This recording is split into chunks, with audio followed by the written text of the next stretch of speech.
You know, it was Victor Hugo who once said that there's nothing stronger than an idea that its time has come. And the job of a real leader in an organization is to be able to articulate that idea in such a way that every person in the organization can relate to, can internalize, and that can live by that idea.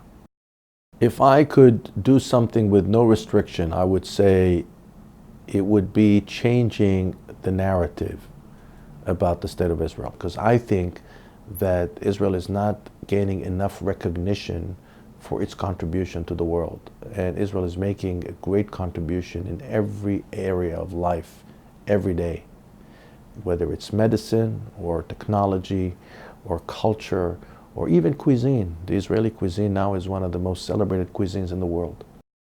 The notion of innovation actually is taken from a much larger notion of creativity.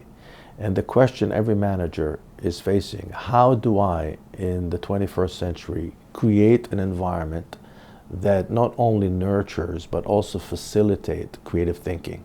And the most important psychological barrier is in the thought that creativity is something that we inherit. And I can tell you, based on my experience, and I worked around creative people my entire life, and I come from a very creative family, that creativity is something that actually can be taught.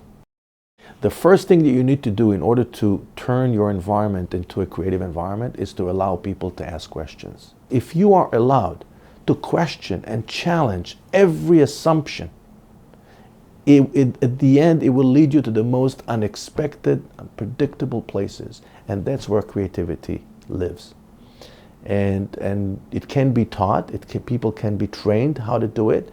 In fact, it's happening every day in every major advertising agency. It's happening every day in every startup company. People get together and they come up with ideas, and the notion of an endless debate that is so Jewish, so Talmudic, by the way, that's the driving force behind creativity. We live through the most exciting time in the history of information, and I would say perhaps the most dramatic revolution of late. The ability given to us to self-design our own information environment, some people refer to it as the information feed, is unprecedented. And so it creates a very, very interesting phenomenon. We are the most connected generation in history and the most disconnected generation in history at the same time. We are connected technologically, we're disconnected thematically.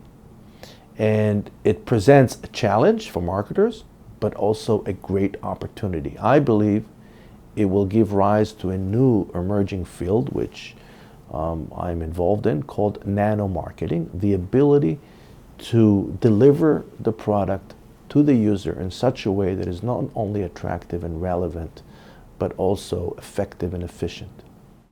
I'm very proud of the fact that I've worked on behalf of the Jewish people for most of my life, and I'm very proud to be a son to a father who fought for Israel's independence in 1948. It was injured during the war twice, not once, twice, was sent back to the front lines.